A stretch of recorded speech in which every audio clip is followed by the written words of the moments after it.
तर कशात सगळे कन्नड ब्लॉगमध्ये मी तुम्हाला सगळ्या प्रेक्षकांचं मनपूर्वक हार्दिक स्वागत करतो. Good morning, good afternoon, good evening आणि गुड नाईट. तर ऑलरेडीच आपल्याला उशीर झाला आणि लवकरात लवकर आता विहारात पोचायचं आहे, कारण की आज आहे 30 नोव्हेंबर. संविधान दिवसानिमित्त जो कार्यक्रम होता तो आज पूर्ण दिवसभर जयंतीसारखा पूर्ण दिवसभर साजरा करण्यात येणार आहे. तर आता निघूया आणि डायरेक्ट विहारात जाऊया आणि आपल्या ब्लॉगला सुरुवात करूया.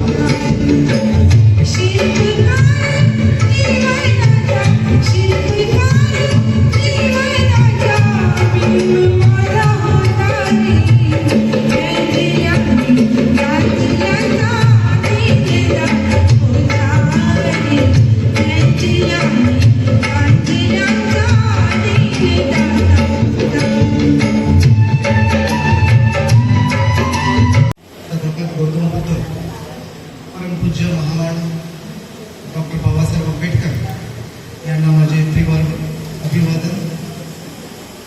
डॉक्टर बाबासाहेब आंबेडकर विचार संवर्धन समितीचे अध्यक्ष आदरणीय शशिकांत जाधव साहेब, श्री अण्णासाहेब भालशंकर साहेब, तसेच निलेश जाधव साहेब यांच्या नेतृत्वात आपण इथे संविधान दिन साजरा करत आहोत. आपले उपस्थितांचे खूप खूप अभिनंदन. एक मी गीत सादर करतो.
सरचिटे साहेबांनी सांगितले, कोणताही कार्यक्रम असो याच्यामध्ये संस्थेच्या अधिपत्याखाली शांतता राखा. संस्थेच्या अधिपत्याखाली कामकाज होत असताना कोणत्याही कार्यक्रमाला झोपून देणं. आज आपल्याला माहित नसेल, रात्री 12-12:30 वाजेपर्यंत मोनालीताई, आमची चिकू आणि बुद्धे सर, आम्ही बुद्धे सरांना बुके देतोय, त्यांचा सत्कार वगैरे नाही म्हणत आहे, पण अशा पद्धतीचं व्यक्तिमत्व आम्हाला लाभलं हे लक्षात घ्या. कारण हे कार्यक्रम होण्यामागं तिची भूमिका आहे. आज सातत्यानं सकाळी संध्याकाळी स्वतःहून कलाकारांना फोन करून विहारात या, लोकांना घडवण्याचे वैचारिक लेवल त्यांची आणखी कशी प्रबल होईल हा त्यांचा जो मानस आहे त्याला आपण सुरू करतोय. बुद्धिजय सर इथं येतात ते धम्मबांधव म्हणून कामकाज करतात त्याबद्दल नाही, पण ही करण्याची जी वृत्ती आहे हिला आपण प्रोत्साहन देतो. म्हणून आज आपण साहेबांना मुक्ती देऊन त्यांचा इथं सत्कार करतो. बाकी काही साहेबांना वेळोवेळी आपण देतो हा भाग नाहीये. कारण मागच्या एका कार्यक्रमाला सर नव्हते, आमची मीटिंग झाली, पण पुढाकार कोणी घ्यायचा नेमकं काम कुणी हाताळायचं हेच कळत नव्हतं. आत्ताच्या घडीला जो आज 2 सत्रामध्ये कार्यक्रम आहे, पैसा खर्च होतो तो भाग वेगळा, पण आज आपण जो संदेश देतोय तो कोणत्याही वचनामध्ये न तोलणार आहे हे लक्षात घ्या. आज संध्याकाळपर्यंत जेवण होणं वगैरे वगैरे ह्या सगळं कमी प्रतीच्या गोष्टी आहेत, पण जो संविधानाचा जो संदेश तो कोणत्या माध्यमातून देतोय, भाषण करून देणं वेगळं, पण कलाकृतीच्या माध्यमातून देत असताना त्या कलाकृतीला प्रोत्साहन देणारं जे व्यक्तिमत्व असतं त्यालाच आपण सलाम म्हणतो. सर सर जावा सगळ्यांनी काळाच्या बदलामध्ये बोधाच्या सरांचं व त्याच्या कुटुंबाचं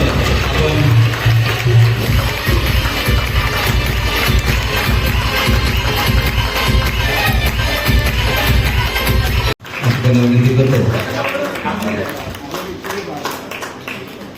मुलगा कुठे आहे?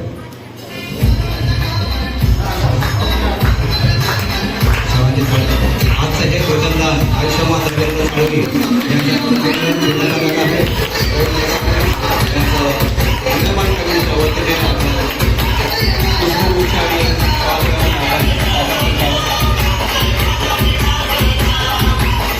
यांची भाषण घेऊन तुमच्यासमोर आलेलो आहे. A boy who forced to sit outside the classroom, yet prepared to rewrite the laws of an entire nation. A scholar who crossed the ocean in search of knowledge, only to return a spark revolution of equality. His pen would be sharper than any sword. His ideas would change centuries of discrimination. His courage would crave a new path for India. This man was not a leader, just a leader. He was a storm, a revolution, and a new dawn. His name was Dr. Bhimrao Ramji Ambedkar. मी याच्यानंतरचं भाषण हिंदीत बोलणार आहे कारण की English सर्वांना समजत नाही. तर आज हम यहाँ संविधान दिवस मनाने के लिए एकत्र हुए हैं. एक ऐसा दिन जो हर भारतीय के लिए गर्व का प्रतीक है. 26 नवंबर 1949 को संविधान सभी भारत के संविधान को अपनाया. एक ऐसा दस्तावेज जो हमारे लोकतंत्र की आत्मा बन गया और इस ऐतिहासिक कार्य के पीछे जो प्रेरक शक्ति थी वह थे डॉक्टर रामजी अम्बेडकर.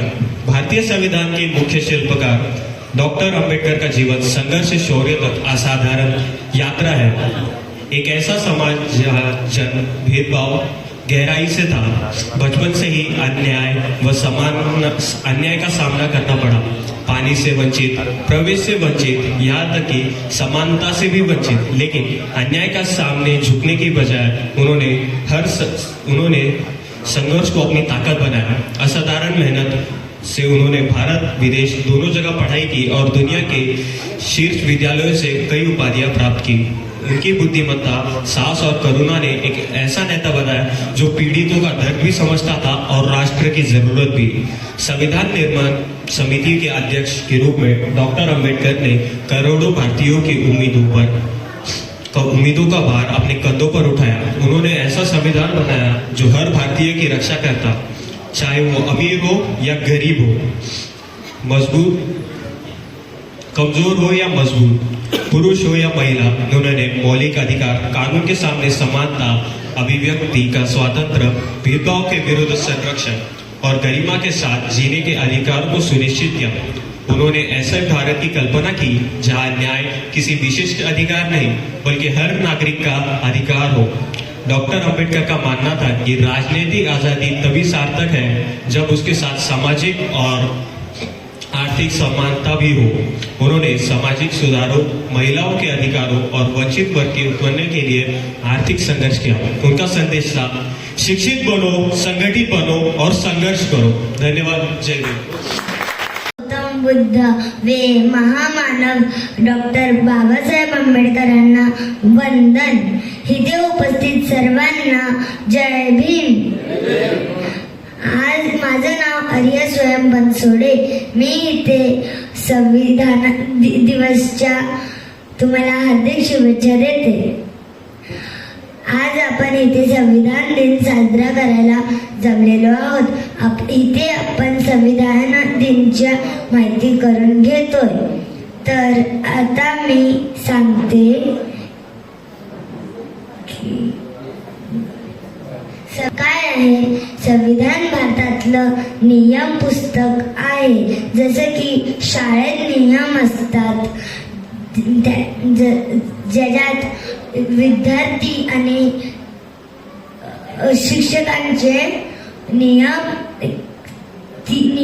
अधिकार लिहिलेले असतात. तसं संविधानात भारतातल्या नागरिकांच्या आणि सरकाराच्या हक्क आणि जबाबदाऱ्या लिहिलेल्या आहेत. तुम्हाला माहिती आहे खूप देशांचं स्वतःचं संविधान आहे, पण आपलं संविधान एवढं वेगळं काय आहे? कारण की भारत हा खूप मोठा देश आहे, ज्याच्यात वेगळ्या धर्माच्या, जातीच्या, अजून वेगवेगळ्या भाषा बोलणारे माणसं राहतात. ह्यांना आपलं वाटणारं असं संविधान. जसं की मुंबईत राहणाऱ्या माणसासाठी आणि तेलुगूत राहणाऱ्या माणसासाठी पण संविधान एक. संविधानाचे 4 महत्वाची मूल्य आहेत: न्याय, समानता, स्वतंत्रता आणि बंधुता. संविधानाने आपल्याला काही हक्क पण दिले आहेत. पहिला हक्क शिक्षणाचा हक्क. शिक्षण कोणीही कुठल्याही वयात घेऊ शकतं. दुसरा हक्क समानतेचा हक्क. तुम्ही कुठल्याही धर्माचे, भाषा बोलणारे, कुठलीही परंपरा मानणारे असो, पण तुम्हाला कोणीही त्या गोष्टीवरून तुमच्या सोबत कोणी भेदभाव नाही करू शकत. तिसरा हक्क स्वातंत्र्याचा हक्क. तुम्ही भारतात कुठेही फिरू शकता. आपण आपले मत मुक्त करायला स्वतंत्र आहोत. चौथा हक्क शोषणाविरुद्ध लढायचा. तुम्ही आपल्यावर झालेल्या अन्यायाबद्दल आपलं मत व्यक्त करू शकता. आपण म्हणतात freedom comes with great responsibilities, म्हणजे स्वातंत्र्य मोठ्या जबाबदाऱ्यांसोबत येतं. मग आपल्या जबाबदाऱ्या काय? संविधानात लिहिलं गेलंय की आपल्याला आपल्या राष्ट्रगीत आणि राष्ट्रध्वजचा मान ठेवायला हवा. दुसरी जबाबदारी ही जबाबदारी अंधश्रद्धा पसरू नये. तिसरी जबाबदारी ध्वज पसरू नये. चौथी जबाबदारी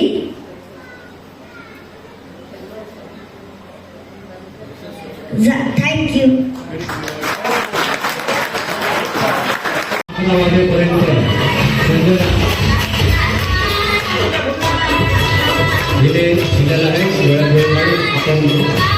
पुष्पगुच्छ देऊन, कारण काय हा आपण कामातून येऊन रात्री 12:30 वाजेपर्यंत आमच्या लहान मुलांना आणि दिसून आला आणि सार्थक वाटलं, सार्थक होतंय आमच्या जीवनाचं की बुद्धजीच्या आई वडिलांच्या बरोबर, मोनालीच्या आई वडिलांच्या बरोबर, चिक्कूच्या आजी आजोबा म्हणून घेताना फार फार आनंद होतोय. आणि जाधव साहेब, तुम्ही सगळ्यांनी जे प्रेम दिले ते प्रेम कुठे मिळणार नाही. हे जगाच्या पाठीवरती एवढं प्रेम कुठे मिळणार नाही, कारण आम्ही सोलापूरची रांगडी माणसं.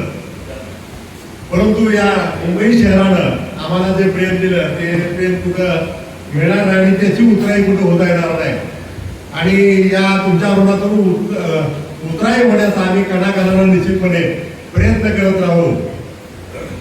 कारण या ठिकाणी आपण भारतीय संविधानाच्या निमित्तानं हा कार्यक्रम करतोय आणि या संविधानाच्या निमित्तानं आमच्या भालशंकर कुटुंबाचा अल्पसा या ठिकाणी प्रयत्न या ठिकाणी बुद्धजय, मोनाली आणि चिकूच्या रूपाने या ठिकाणी होतोय. गेल्या वेळेस बुद्धजयनं हे मोहब्बत की किताब लिहिलं आणि भागवत कुळेकर साहेबांनी सिरपेचा तुरा त्या मोहब्बतच्या किताबाच्या माध्यमातून.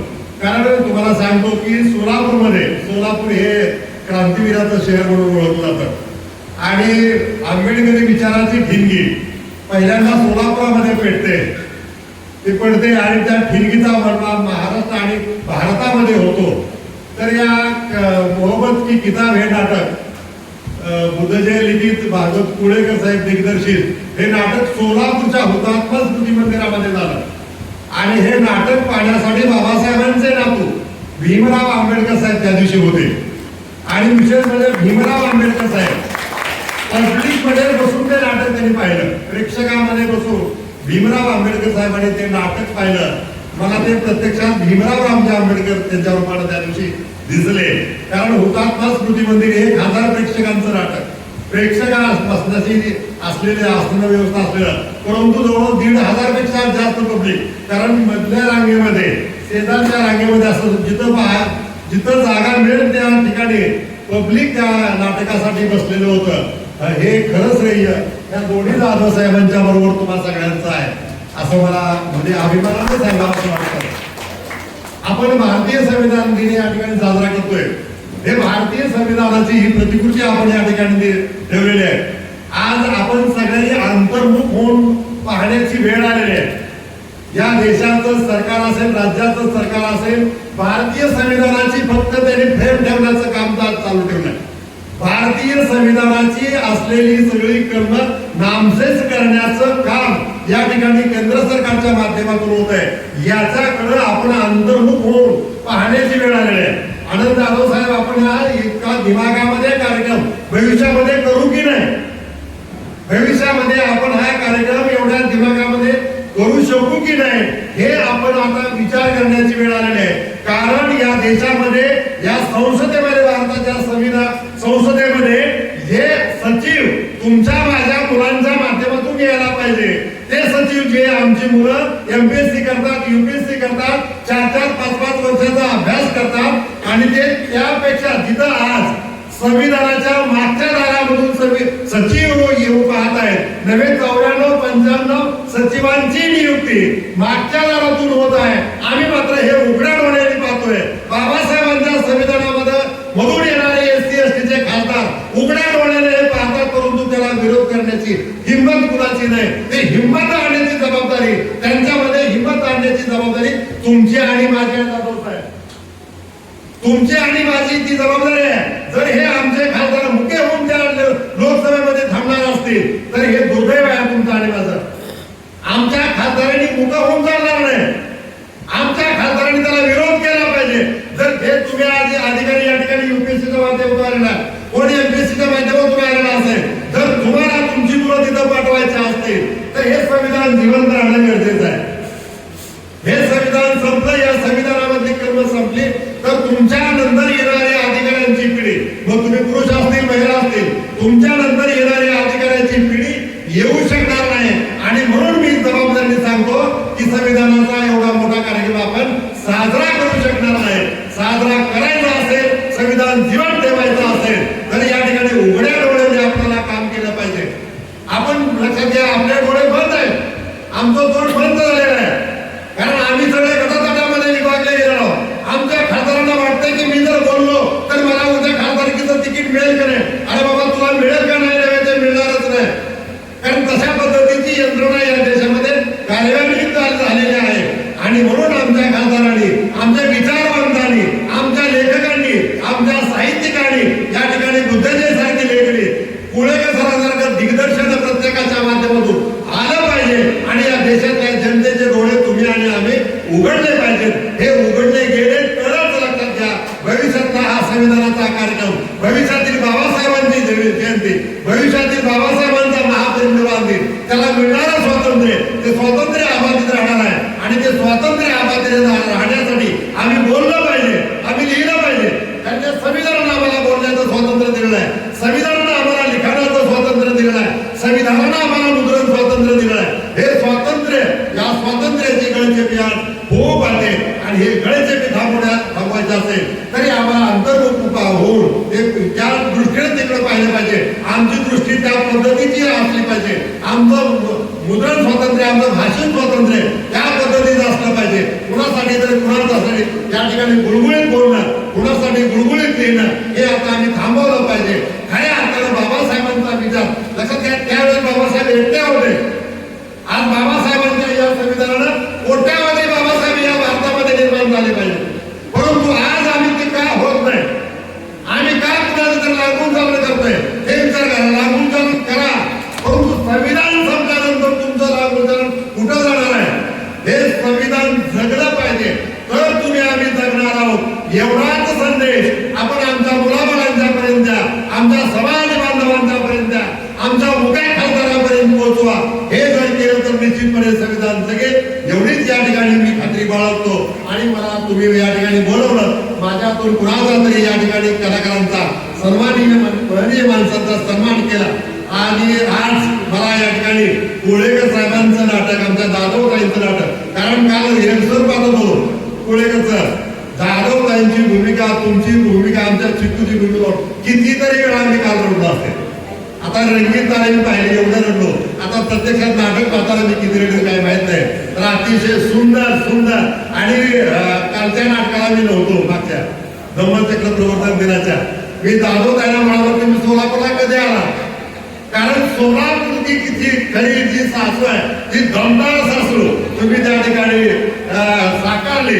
सोलापुरामध्ये निश्चितच सोलापूरच्या महिला भगिनी तुम्हाला डोक्यावरती घेतल्याशिवाय राहणार नाही. तुमच्या सगळ्या श्रावण बुद्ध याला हे बाबासाहेब आंबेडकर विचार संवर्धन समितीला वाघरे साहेबांनी सगळ्यांना सॅल्यूट करतो आणि थांबतो. जय भीम, जय भारत, जय संविधान. आपण why we are celebrating constitution day, आम्ही संविधान दिवस का साजरा करीत आहोत?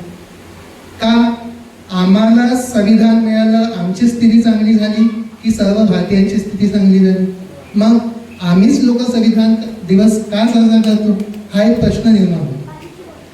तो एक वेगळा विषय आहे. तत्पूर्वी मी तुम्हाला काही सांगू इच्छितो.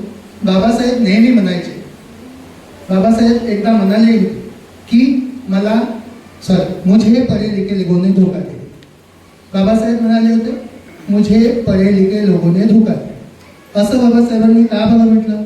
ज्या लोकांवरती बाबासाहेबांनी विश्वास ठेवला होता त्या लोकांनी काय केलं? त्या लोकांनी दगा दिला. पढ़े लिखे लोक, माझ्या बोलण्यामध्ये हिंदी मराठी इंग्लिश होऊ शकते, कारण मला मराठीचा फारसा सराव नाही आणि माझी मराठी भाषा विदर्भातली असल्यामुळे थोडीशी ओबळधोबळ असू शकते. तर मी बोलता बोलता थोडेसे शब्द येतील पण आहे. तर कुठे होतो आपण की मुझे पढ़े लिखे लोगों ने धोखा. आणि परत बाबासाहेबांचा एक विचार होता की जे शिक्षित लोक आहेत त्यांनी आपल्या उत्पन्नाचा 10% हिस्सा समाजासाठी खर्च करा. आपण किती लोक करतो का? त्यांच्या विचाराला आपण सामावून नेण्याचं काम करतो का? नाही करतो याचं पुनरावलोकन करण्याची आता गरज आहे. आपण जर हे करत नसेल तर ते करण्याची गरज आहे. परत बाबासाहेबांनी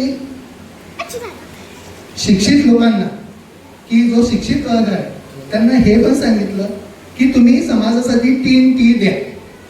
किती टी द्या? 3 T द्या. एक आहे टाइम, दुसरा आहे टॅलेंट आणि तिसरा आहे ट्रेझर. ज्यांच्याकडे 2 गोष्टी नाहीत, जो वेळ देऊ शकतो त्यांनी वेळ द्यावी, जे टॅलेंट देऊ शकतात. टॅलेंट म्हणजे काय? तुमच्याकडे जे ज्ञान आहे त्या ज्ञानाच्या माध्यमातून तुम्ही आपल्या समाजाला आणि देशाला तुमचं ज्ञान द्या. आणि तिसरं ट्रेझरी, जो ज्ञान देऊ शकत नाही, वेळ देऊ शकत नाही, त्यांनी आपल्या समाजासाठी पैसा खर्च करा. पण वास्तविकता होतं काय? आम्ही पुढे झालो. बाबासाहेबांचा पहिलं विचार कोणता होता? बाबासाहेब नेहमी म्हणायचे माझ्यासाठी माझा समाज पहिले. आणि आता आपल्यासाठी काय आहे? मी, माझं कुटुंब, माझं फॅमिली आणि त्याच्यानंतर समाज 3ऱ्या नंबरवरती गेला.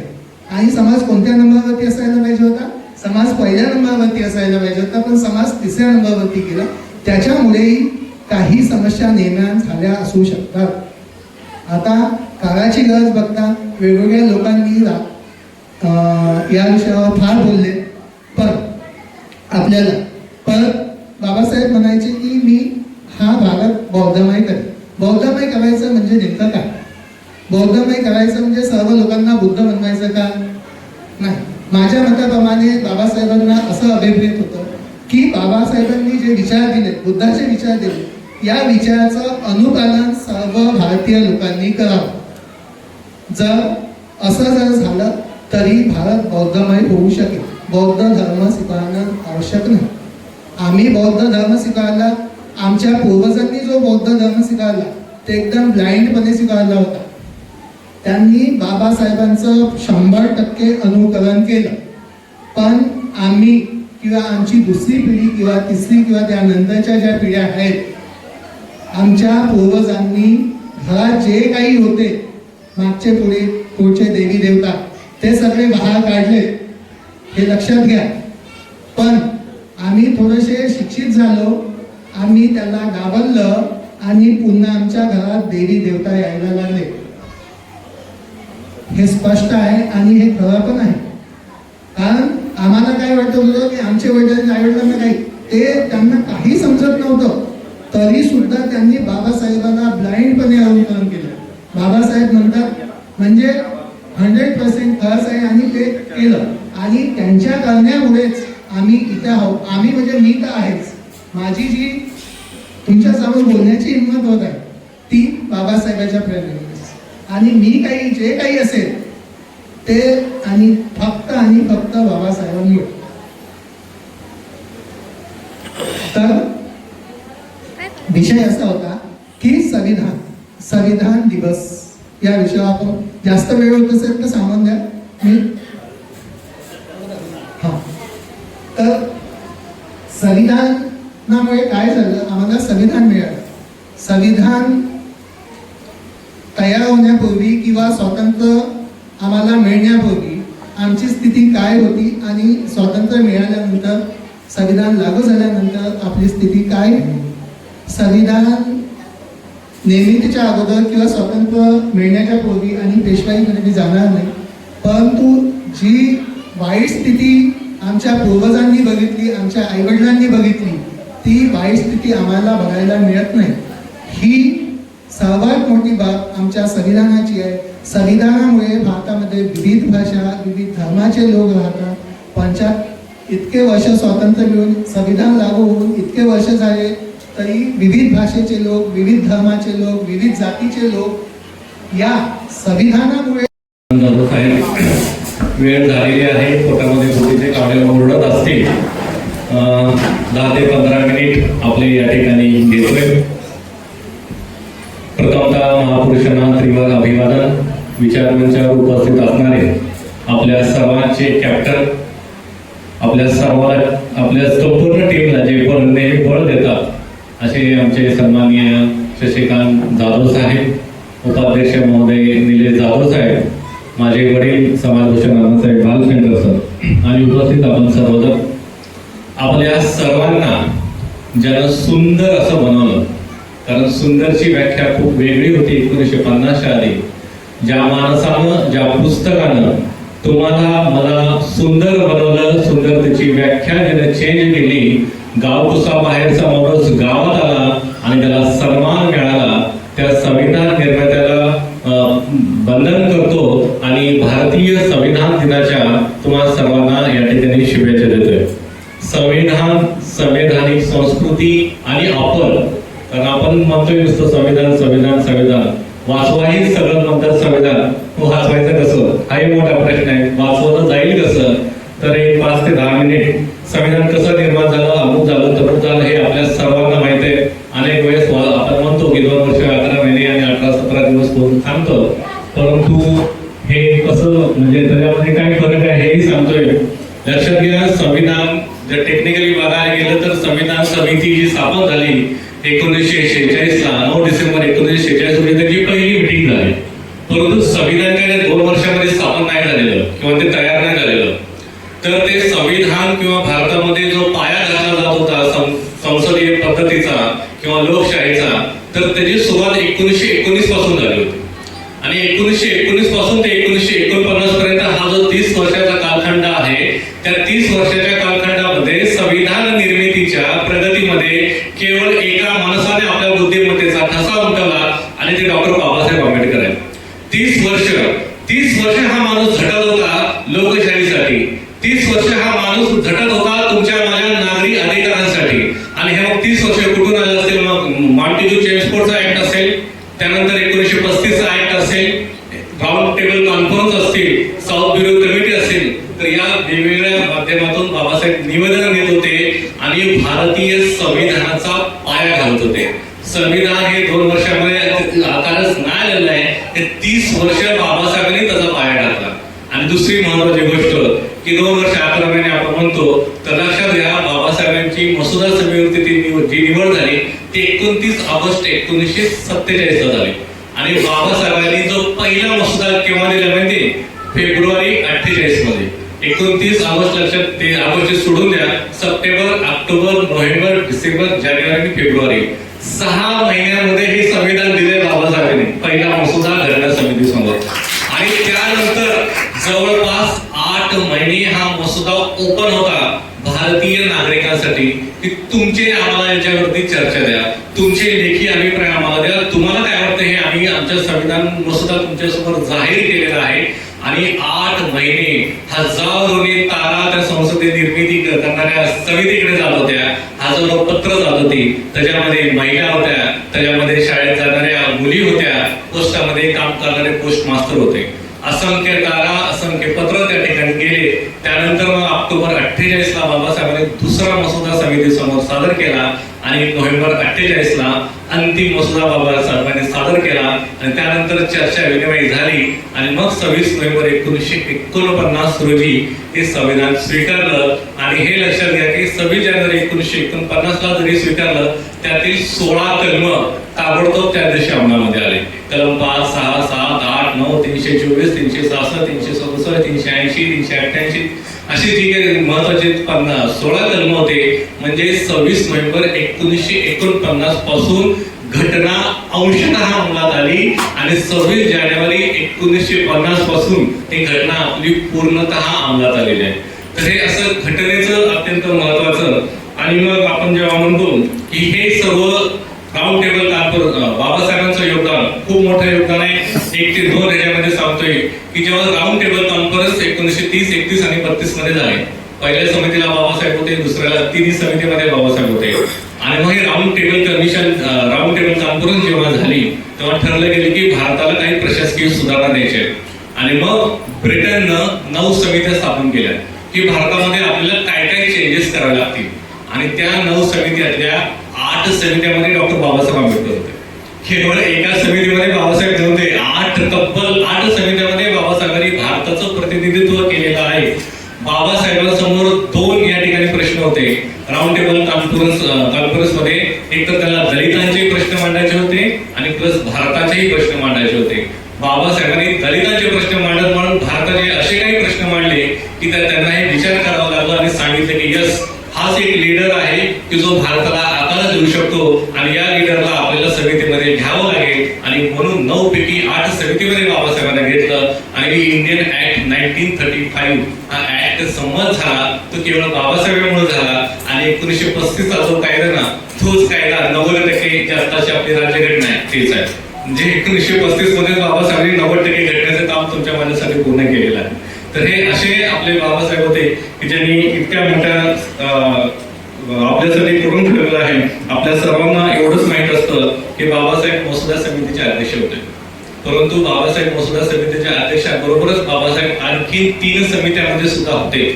संघ राज्य अधिकार समिती होती, त्यानंतर मूलभूत हक्क आणि अल्पसंख्याक एक नावाची समिती होती, त्याच्यामध्ये सुद्धा बाबासाहेब होते.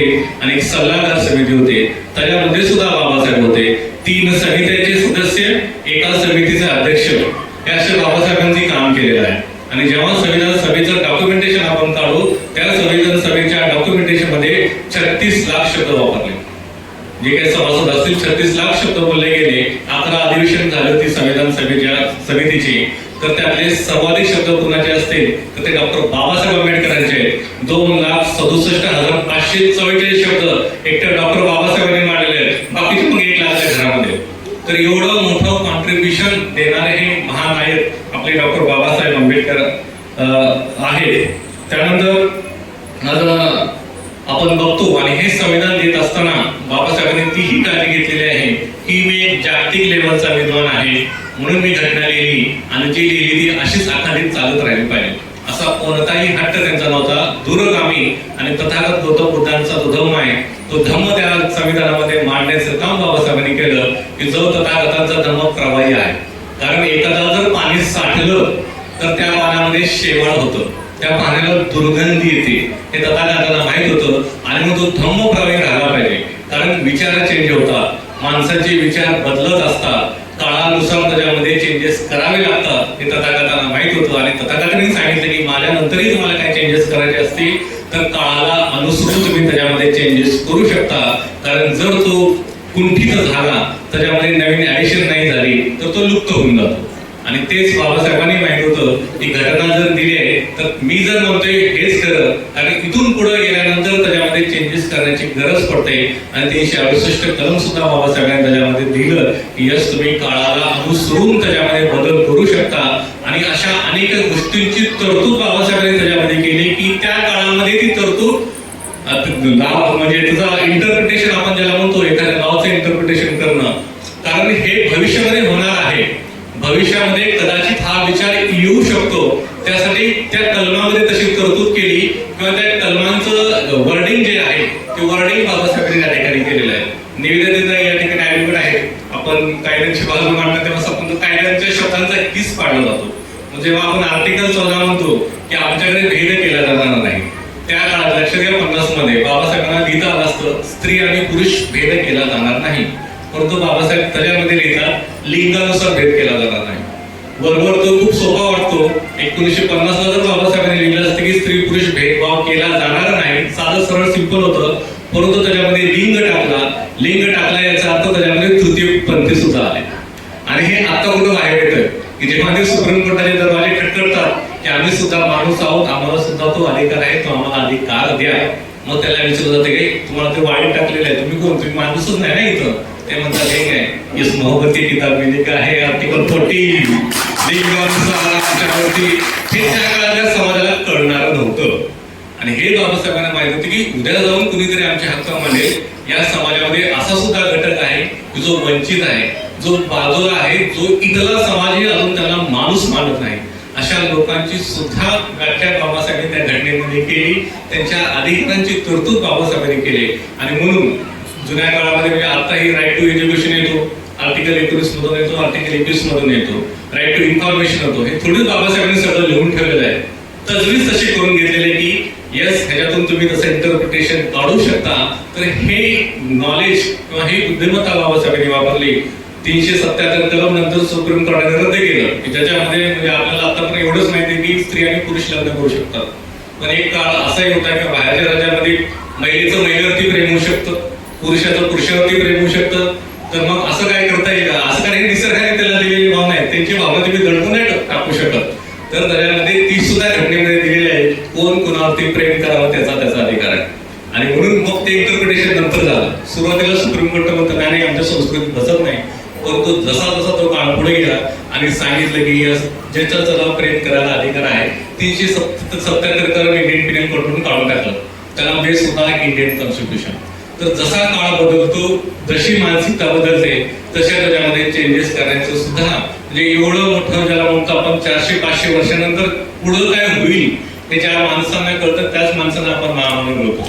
आणि म्हणून हे संविधान समजून घेणं, हे उमजून घेणं हे आपल्या सर्वांचा या ठिकाणी आहे. आणि मग एवढी मोठी राज्यघटना नेली आणि माहितीच आहे की RSSच्या पोटामध्ये दुखाव लागलं. आणि मग खूप मोठे हल्ले त्या काळातही झाले. आजही घटनेवरती हल्ले होतात, टीका केली जाते. त्यावेळेस एवढी मोठी राज्यघटना लिहिली आणि सांगितले काय केले म्हणे आंबेडकरांनी काहीच नाही केलं. आंबेडकरांनी कॉपी आणि पेस्ट केली म्हणे. इकडचं उचललं तिथं टाकलं. तो काय एन्व्हायरमेंटचा प्रोजेक्ट आहे, तो काय रिसर्चचा प्रोजेक्ट आहे कॉपी आणि पेस्ट करायला. इकडचं उचललं तिकडं टाकलं. एकाने म्हटलं हे काय नाही केलं, आंबेडकरने एकच काम केलं, ठिगडं घेतले म्हणे आणि ठिगड्याची गोदडी देऊन टाकली शिवून. असं काय स्वतःचं लॉजिक लावलेलं आहे, त्याच्यामध्ये काहीच लॉजिक लागले. अशी टीका या ठिकाणी केली. परंतु त्याचाही प्रतिवाद केला. यस आमची ठिगडं लावलेलीच घोंगडी आहे ती आमची वाकड म्हणून गोदडी म्हणून, परंतु ती ठिगडं लावलेली गोदडी हे सुंदर असं कलाकृती आहे म्हणे. कारण आम्हाला काय लागतं कॉपी पेस्ट करत असताना, नक्कल करत असताना अक्कल वापरली आणि भारताच्या संस्कृतीमध्ये भारताच्या लोकांना नेमकं काय लागतं हे विचार करून त्या कलमांची तरतूद, त्या कलमांची आखणी त्या पद्धतीने बाबासाहेबांनी केलेली आहे. तर हे असं अतिशय पॅचवर्क सुंदर काम करण्याचं काम डॉक्टर बाबासाहेबांनी केलं आणि म्हणून आजही राज्यघटना तेवढी टिकून आहे. या ठिकाणी शिकागो विद्यापीठाच्या काही प्राध्यापकांनी रिसर्च केला, लोकशाहीचं वय काढलं त्यांनी. तर लोकशाहीचं वय काढल्यानंतर त्यांना सापडलं की जगातल्या देशांची सरासरी जी काही राज्यघटनेचं वय आहे ती 7 वर्ष आहे. आपण बघतोय श्रीलंकेचं काय झालं, नेपाळचं काय होतंय, बांगलादेशचं काय होतंय आणि फ्रेंच राज्यक्रांतीचा जे उल्लेख करतात त्या फ्रेंच राज्यक्रांतीच्या जुन्या राज्यघटनेमध्ये 2 वेळा मोठे चेंजेस झाले आणि 3 मोठ्या राज्यघटना त्यांनी जगाला दिल्या. जगामध्ये 2च निरंतर चालत आलेल्या लिखित संविधानामध्ये 2च देश आहेत की ज्यांची लोकशाही मोठे आहे किंवा ज्या टिकलेल्या आहेत, संविधान ज्यांचं टिकलेलं आहे. 1 नंबरला अमेरिका आणि 2 नंबरला भारत आहे. आणि भारताचं संविधान जगातलं सगळ्यात मोठं लिखित आहे. तर हे टिकवण्याचं कसं ही जी बुद्धिमत्ता होती ती केवळ आणि केवळ डॉक्टर बाबासाहेब आंबेडकरांच्याकडून होती. आणि हे जे आता मी एवढं तरतुदी सांगितल्या, कारण जो चेंजेस होतो तो चेंज अडॉप्ट करता आलं पाहिजे या मानसिकतेतून बाबासाहेबांनी ती घटना आपल्याला दिलेली आहे. एकानंतर असं म्हटलं होतं की आम्हाला अशी अपेक्षा होती की हे भारतीय राज्यघटनेतून आमची जी संस्कृती आहे, वीणा वाजवली जाते, तर त्या वीणेचे सुंदर असे गीत त्या संविधानातून बाहेर येतील. परंतु बाबासाहेब आंबेडकरांनी आम्हाला इंग्रजी बँड ऐकवलं म्हणे. हे असलं संविधान त्यांनी आम्हाला दिलेलं आहे. अशा टीका वारंवार केल्या जातात. संविधानाचे निर्माते सुद्धा बदलण्याचं काम केलं जाते. PN राव यांचं या ठिकाणी नाव घेतलं जातं की आम्ही तेच निर्माते आहेत. तर आणि त्यानंतर जसं बाबासाहेबांचं महत्व नाकारलं जातं, दुसरा उभा केला जातो, त्याचप्रमाणे मग RSS आणखी, कारण एकाच पद्धतीने RSS कधी हल्ले करत नाही, म्हणून एका पद्धतीने कधी हल्ले करत नाही. ते ऍट अ टाइम तुमच्याकडे वेगवेगळ्या पद्धतीने हल्ले करत राहतात. ते हल्ले चालू ठेवत मग तरी पुन्हा दुसरं काही 2-3 वर्षापूर्वी फॅड आणलं संविधानाचं मंदिर बांधण्याचं, की ज्याच्यामध्ये संविधानाची प्रतिमा असेल आणि त्याची पूजा अर्चा करेल. अरे एकदा का माणूस झुकायला लागला की तो माणूस विचार करत नाही आणि मग ते भारतीय संस्कृतीमध्ये आपल्याला एकदम ते फिट बसून गेलेलं आहे. असं केलं की विषय डोकं वरच नाही केलं जाईल. जेवढं झुकावं तेवढं तुमच्यासाठी चांगलं, म्हणजे त्यांच्यासाठी चांगलं आहे, आपल्यासाठी चांगलं नाही आहे. त्यामुळे झुकत असताना कुठं झुकायचं हे आपण ठरवलं पाहिजे. आणि संविधान हे तुमच्या आणि माझ्या जगण्याचं गाणं आहे आणि हे गाणं टिकवण्याची जबाबदारी आपल्या सर्वांची आहे. आणि त्याच्यासाठी सगळ्यात महत्वाचं आहे संवैधानिक संस्कृती निर्माण होतो. संविधान दिनाच्या निमित्ताने कार्यक्रम होतील, संविधान दिनाच्या निमित्ताने मोर्चे निघतील, संविधान दिनाच्या माध्यमातून सभाही होतील. त्यांचं महत्व हे त्या दिवसाप्रमाणे निश्चित राहील. परंतु ते झाल्यानंतर आम्ही काय करायचं, ते झाल्यानंतर आम्ही संविधान कसं वाचवायचं, तर लक्षात घ्या जसं श्रीनिवासन म्हणतात ती संस्कृती निर्माण झाली पाहिजे. की गेल्या 75 वर्षामध्ये आमच्याकडे संस्कृती संविधानाची निर्माण झाली नाही. धर्म कसा टिकला, तो धर्म संस्कृतीमुळे टिकला. संस्कृती काय असते, ते चाली रीती भातीमध्ये ते शब्द आले पाहिजे, तो धर्म आला पाहिजे. मग त्याच्यामध्ये तुमचे सण आले, उत्सव आले, बरोबर आहे. आम्ही धर्म पाहतो म्हणजे काय, आम्ही अमुक सण साजरा करतो, आम्ही त्या दिवशी तयार होतो, आमच्या बोली भाषेमध्ये तो देव येतो, अमुक येतो, तमुक येतो, काय काय काय करत नसते. तर त्या संस्कृतीच्या माध्यमातून धर्म टिकवण्याचं काम या ठिकाणी केलं. तर माझा प्रश्न आहे की अशी संविधानाची संस्कृती तुम्ही आम्ही कधी निर्माण केली का, की बाबा संविधान आमच्या संस्कृतीमध्ये आलं पाहिजे. कारण जोपर्यंत संविधान आमच्या रोजच्या जगण्यामध्ये, रोजच्या संस्कृतीमध्ये आणि संविधानाची जोपर्यंत संस्कृती निर्माण होणार नाही तोपर्यंत संविधानावरती हल्ले होतील. कारण ते लोकांना वाटणारच नाही की संविधान हे आमचं आहे. आम्हाला एवढंच वाटेल संविधान 26 जानेवारी राहील आणि मग 26 नोव्हेंबरला राहील. परंतु हे जेव्हा तुमच्या माझ्यामध्ये रोजच्या जगण्यामध्ये येईल, त्याचे शब्द येतील, त्याचे मूल्य येतील, तेव्हाच संविधानाची संस्कृती निर्माण होईल. आणि जर काही गोष्ट टिकवायच्या असतील निरंतर काळासाठी तर ती आहे संस्कृती. आणि म्हणून संविधानाची संस्कृती निर्माण करण्यासाठी तुम्ही आणि आम्ही कटिबद्ध होऊया. मागच्या वर्षी आपण तो प्रयत्न चालू केलेला आहे की संविधान लोकांच्या बोलीभाषेत गेलं पाहिजे, संविधान इतर लोकांनाही समजलं गेलं पाहिजे त्याच्यामध्ये काय आहे आणि काय नाही. आणि म्हणून हा प्रयत्न आपण करतोय आणि त्याच्यामध्ये निश्चितप्रमाणे यश सुद्धा आम्हाला येतंय.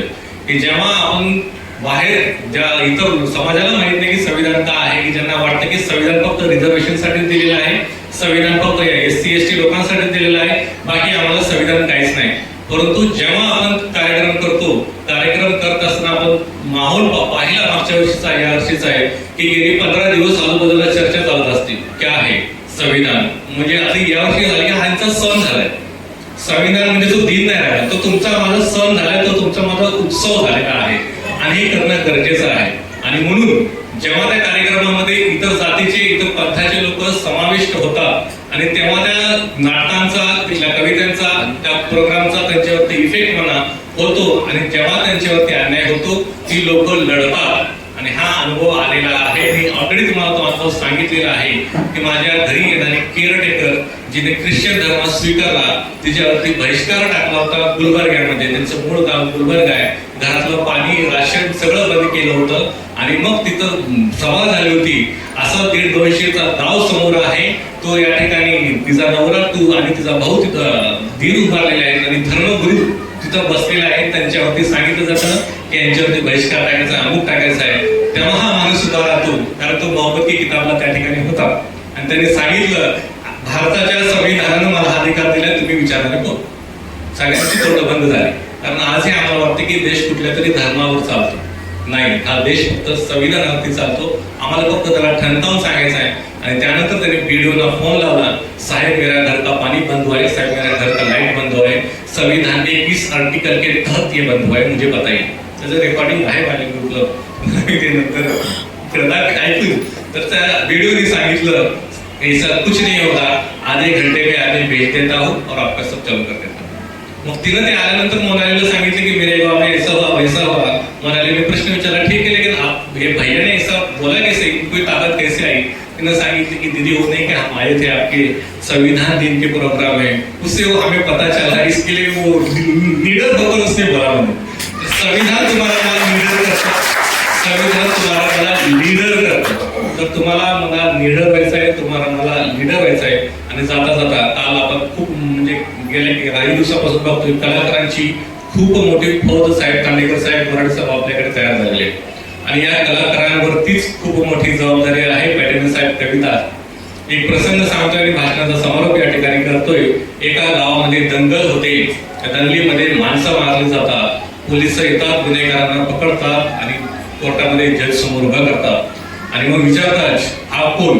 जज विचारतात त्याला, पोलीस सांगतात हा कार्यकर्ता आहे साहेब, यानं जाळपोळ केली, दंगल केली, त्याला 20 फटके मारा म्हणतात. पहिल्यांदा त्या कार्यकर्त्याला 20 फटके मारले जातात.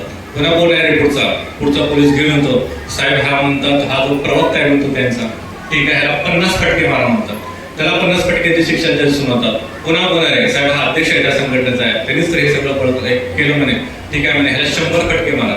अजून आता कोण राहिलं काय म्हणतात, नाही साहेब आता फक्त एकच माणूस राहिला, हो काय म्हणे, घेऊन म्हणे त्याला, ठीक आहे घेऊन येतात, त्याला उभं केलं जातं. हा कोण आहे म्हणतो, पोलीस सांगतात साहेब हा कलाकार आहे म्हणतो. जज साहेब त्याला खालून वर बघतात, कलाकार आहे हा, त्याला 5000 फटके मारा म्हणतात.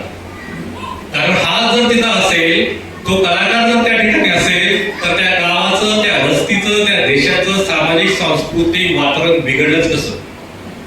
तुमची जबाबदारी आहे, कलाकारांची जबाबदारी आहे, संविधान त्या ठिकाणी लोकांपर्यंत पोहोचवायचं आहे.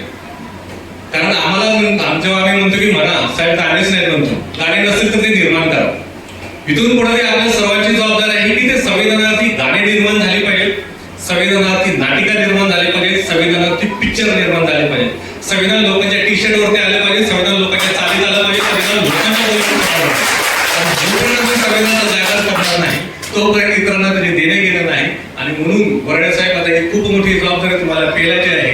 नवीन गाणी रचा, नवीन कविता रचा, जे काही रचता येईल ते रचा, फक्त आणि फक्त संविधान रचा. ते संविधान तुमचं आणि माझं या ठिकाणी रक्षण करेल इतकंच बोलतोय. आपण माझा या ठिकाणी सन्मान केला त्याबद्दलही या ठिकाणी आभार मानतोय आणि विनंती करतोय की या कमिटीचा मी सदस्य आहे, ते माझं कर्तव्य आहे. त्यामुळे इथून पुढे कृपया माझे सत्कार वगैरे घेऊ नका, कारण कर्तव्याचं कधीही सत्कार नसतं. मी या गोष्टी फक्त एकाच कारणासाठी करतोय की माझ्या चिमुकली जी आमची निर्वे आहे तिच्या, कारण तिथं कोणा म्हटलं नाही पाहिजे की माझ्या बापाने काय केलं म्हणून. कारण बापाने काय केलं, बापाचे संस्कार लेकरावरती होतात. बापांना बघून लेकरं पुढे होतात, आईला बघून लेकरं मोठी पुढे होतात. तर त्या चिवनी त्या चुकरी म्हटलं नाही पाहिजे की पप्पा आणि मम्मी तुम्ही मला चांगला बुद्ध नाही दिला, पप्पा मम्मी तुम्ही मला तेव्हा भारताचं संविधान नाही सांगितलं आणि त्याच्यामुळे माझ्या अन्याय होते किंवा मला ते समजलंच नाही. त्या एका गोष्टीसाठी म्हणून वाटेल ते कष्ट करण्याची आमची तयारी आहे. त्या चिकू सोबत मग इतर चिकू त्याच्यामध्ये सामील होते आणि म्हणून हेच कर्तव्य घेऊन आम्ही हे करतोय आणि या कर्तव्याच्या भावनेपाठी म्हणून जेवढं पळता येईल तेवढं पळतोय. रेस्टलेस जगणंच हेच ध्येय आहे आमचं.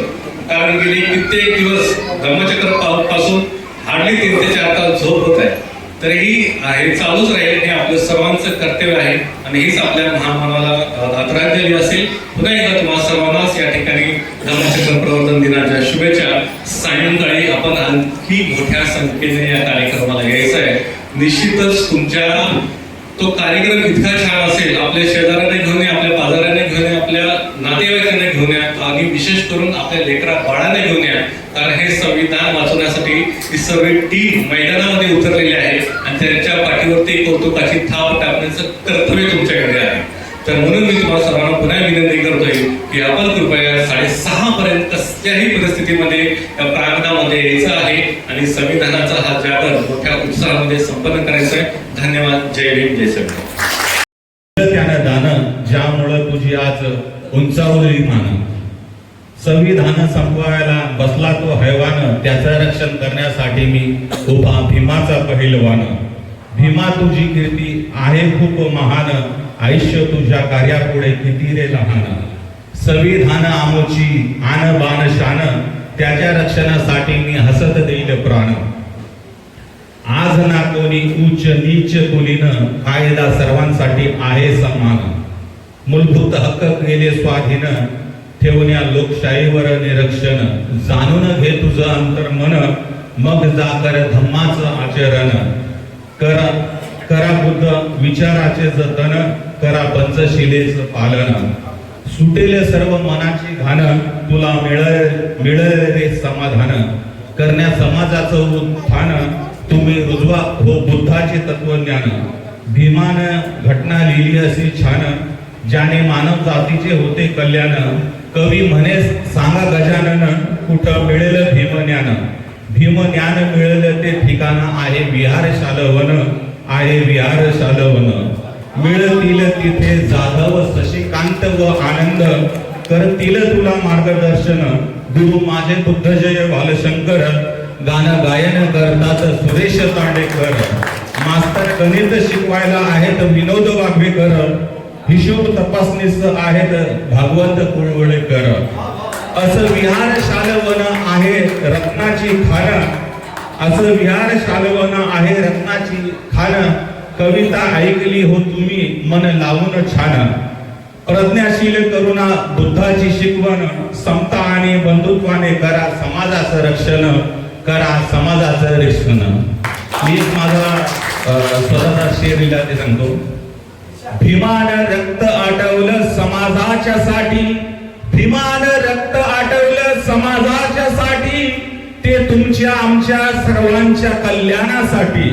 भीमानं रक्त आटवलं समाजाच्या साठी, ते करण्या संरक्षण तुमचं, करण्या कल्याण तुमचं आमचं आमच्यासाठी. सोडून मानपान आता एकत्र या रे, फक्त संविधानाच्या रक्षणासाठी, फक्त संविधानाच्या रक्षणासाठी. जय Bhim, नमोबुद्धाय. Ensures justice, liberty, equality and fraternity for all citizens. The Drafting Committee, chaired by Dr. B.R. Ambedkar, worked tirelessly with great wisdom and dedication to create a document that reflects diversity and unity of our nation. Their combined efforts resulted in one of the most detailed and progressive constitutions in the world. Constitution Day is not just a celebration of the past. It is a message for the present and it is a reminder for the present and a message for the future. It urges us to understand the importance of our rights and to perform our duties sincerely. As responsible citizens, we must uphold the values of democracy, respect the laws of the land, and contribute to the development of our country. The strength of our Constitution lies in how sincerely we practice its principle in our daily lives. On this special day, let us take a moment to appreciate the freedom, equality, and opportunities we enjoy because of our Constitution. Let us pledge to protect these ideals and work together towards creating a society that is fair, inclusive, and harmonious. Thank you and Jai Bhim.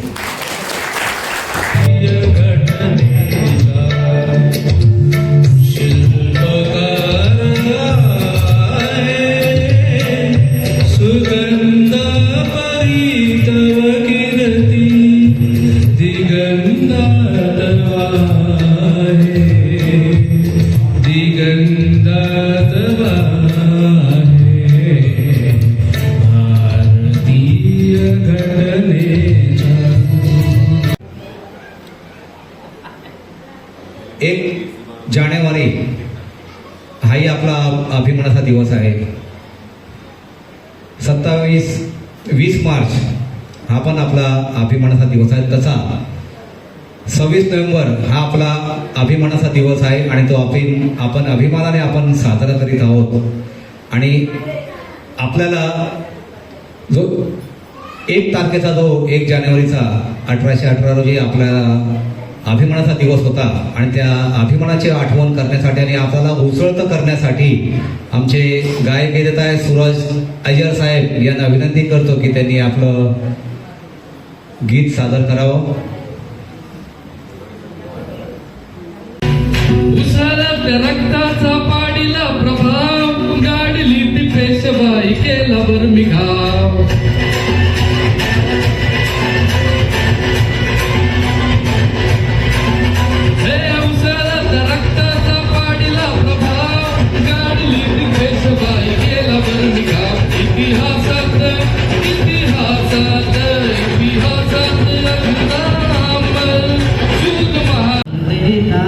जिसकी बदौलत भारत देश को मिला यहाँ सम्मान है. भारत का संविधान है, भारत का संविधान है, भारत का संविधान है.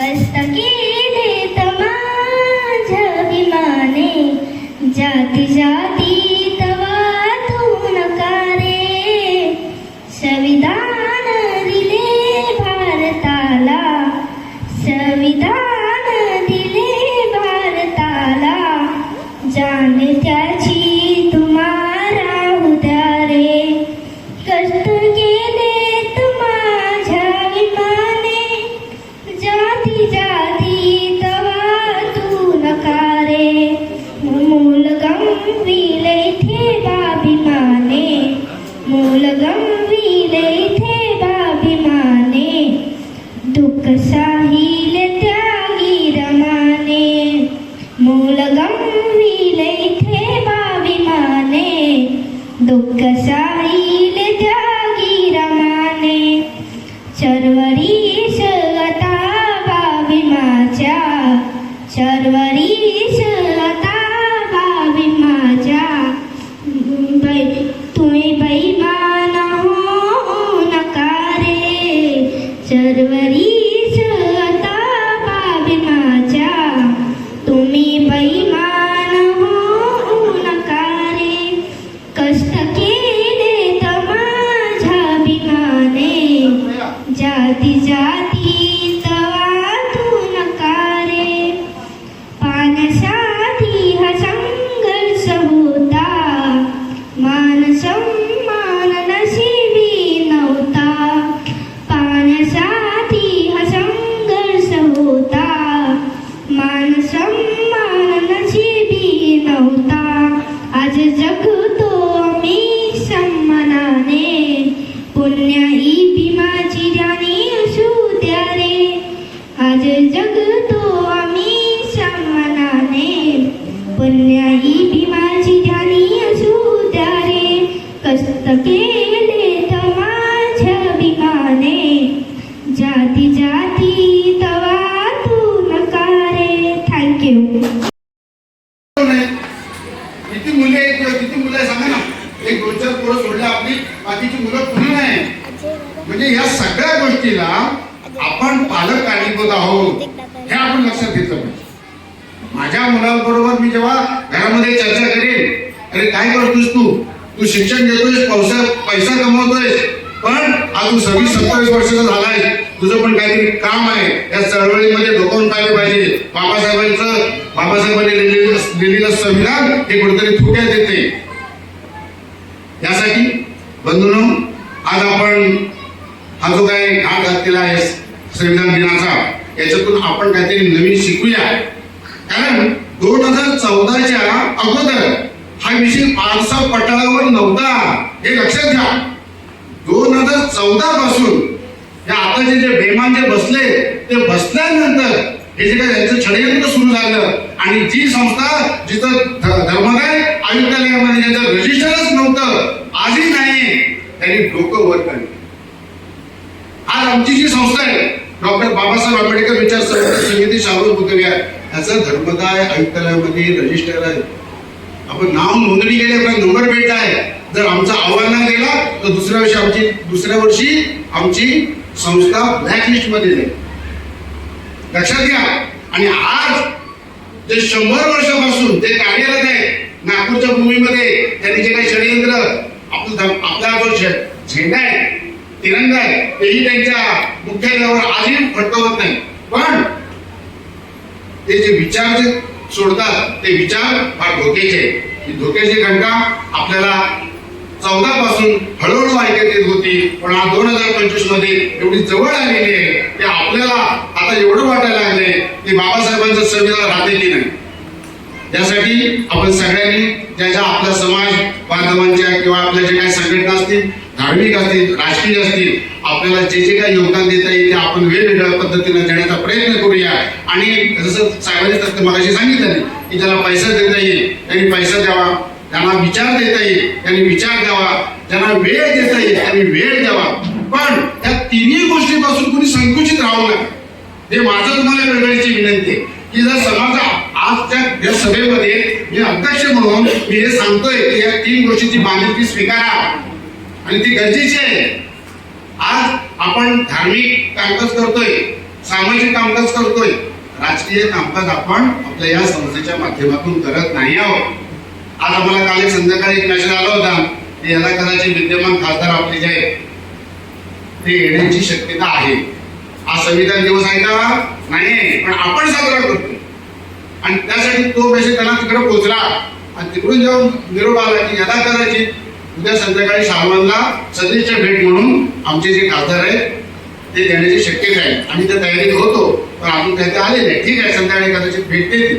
पण बंधूंनो, या ठिकाणी आपापल्या आजूबाजूला इतर धर्मीयचे लोक असतील, तिथं तुमचं वक्तव्य, तुमची बोलीभाषा, तुमचं वागणं हे संविधानाला धरून असलं पाहिजे आणि त्याच्यातून तू समर्थ म्हणून म्हटलं पाहिजे. ही तुम्ही डेली जसं साहेब म्हणाले की त्यांचे ते मिस्टर एखाद्या गावाला सामोरं जात असताना माझ्या हातात बायरोज आहे, बाबासाहेबांचं संविधान आहे, हे ऐसा आप लोग मेरे ऊपर नहीं कर सकता है, ही बोलण्याची डेअरिंग आपल्याला आली पाहिजे. म्हणून माझी विनंती आहे की यापुढं उद्यापासून आपण सगळ्यांनी एका जुटीनं या वसाहतीमध्ये जे धर्मबांधव आहेत, उपासक आहेत, जे उपस्थित आहेत त्यांना समवेत घेऊन, जे उपस्थित नाहीये त्यांनाही समवेत घेऊन, ते आपलेच आहेत. उद्या काय माहितीये का, आघात झाला तर उद्या तेच इथे येऊन शाहरुखमध्ये सांगतील सर आम्हाला असं टॉर्चर करतात. हा सगळा अनुभव तुमच्या आमच्या गाठीशी आहे. आणि आजच्या या मला वाटतं आमच्या उपाध्यक्ष साहेबांनी सांगितलं की जशी कला आमच्या कोकणामध्ये असते. माझं या लिस्टमध्ये नाव नाही, नंतर म्हणत अध्यक्ष म्हणून ते काय बोलतात आणि लगेच गाणं म्हटलं, मला म्हणायची पण इच्छा नाही. मी फक्त 1-2 मिनिटामध्ये तुम्हाला लिहिलं बाबासाहेबांनी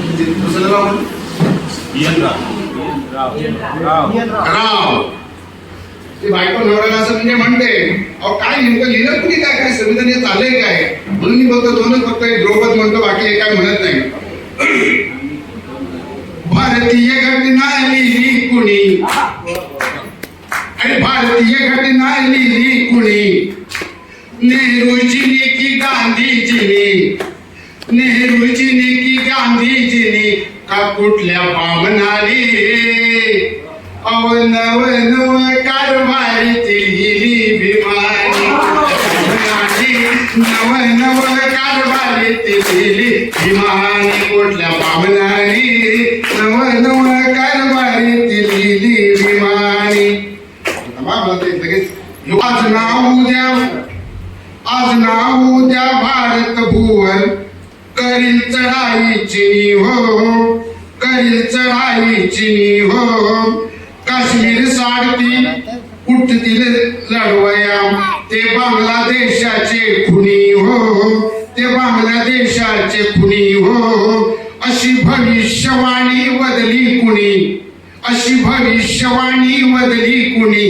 अरे त्या गांधीजींनी का नेहरूजींनी का कुठल्या बामणाने नव नव कारभार टिमलेली बिमारी, कुठल्या बामणाने नव नव कारभारी तिलेली बिमारी. क्षत्रिय ब्राह्मण वैश्य शूद्र वर्णभेद करू नका हो, समान हक्क द्या सगळ्यांना. हा असं हिंदू कोड लिहिलं कुणी. अरे गांधीजींनी का नेहरूजींनी कुठल्या बामणाने नव नव कारभारीत लिहिली बिमानी. पुढे करतो.